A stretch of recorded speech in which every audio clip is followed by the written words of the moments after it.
Hi, Dr. Mike here with Crossover Physical Therapy. You caught us working at home today, like a lot of us are nowadays due to the times. So we wanted to go over a couple tips and tricks of what you can do to help set up your workspace to be better for posture as well as ergonomics. So if you come and follow me, we're going to sneak up on my wife where she's working at the dinner table right now and kind of call out a couple things that we kind of see when she's working from home. So as you see, she's not lined up well. Her feet are tucked underneath. She has to lean forward, elbow on the table. Everything's just kind of a little bit of what we call a hot mess, we could say. So we're going to change some things up here real quick. Other thing while I'm doing this is that make sure that your workspace is safe of cords. Here we have this set up on purpose like this to show you that this is not ideal. Make sure that it's not in this place where you have to get up and move quick, or if your kids are home running around, they're not going to trip over it, either hurt themselves or you. So what I'm doing is just straightening this up, get a couple common items that we have around the house.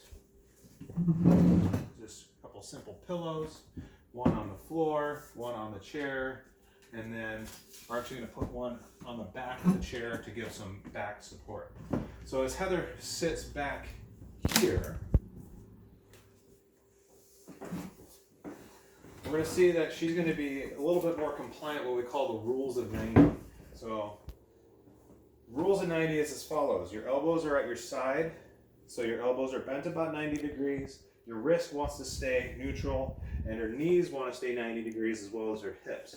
As you see, her feet are supported by the pillow. If the pillow isn't there, her legs would be hanging and putting a lot of pressure on the chair. So this is great posture. The thing we want to make sure is that a lot of times we don't have that extra monitor to do this. So what we want to do is have her look down at the monitor with her eyes and not her head. So no tilting down, looking a little bit more forward, and then tilting her eyes down to look at what she's working on. All right, so the next part is kind of getting into the point of transitioning from seated all day to being able to stand.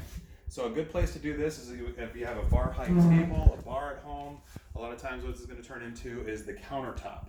So if Heather just set up with this computer at the countertop, as we see, for her to work there, she is really have to look forward. Her hands are underneath her elbows. Again, the rules of 98 game applies here as well. So you want to use some common items that you have at your house.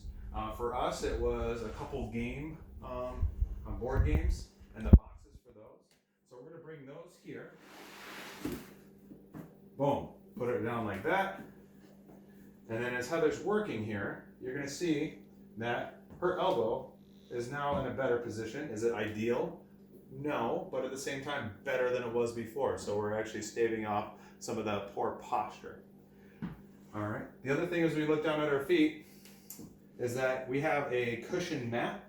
We actually stole this from in front of our kitchen sink for when we're doing dishes to make sure that you're not putting too much pressure through the feet. If we don't have the mat, what you might do is just put on a nice pair of supportive tennis shoes so we're not having too much pressure going through the feet, ankles, knees, that way.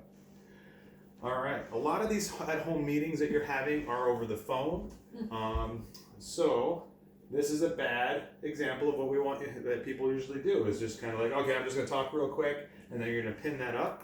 So the use of earbuds or a headset is really ideal, whether you use it with your phone or you can plug it in your computer when you're on those Zoom meetings as well. Thank you very much. All right. Well, that is a few tips and tricks. Another thing for you is if you have some documents you're copying, raise those up as well. If you have something you can tilt it up to hold it, that'd be amazing. But stay safe out there, stay healthy. We're going to be following this up with some common exercises and stretches you can do to stave off, again, these results of sitting in a chair at home for too long while you're working and talking to your colleagues. All right. If you have any questions, reach out, 763-595-1300. Stay safe.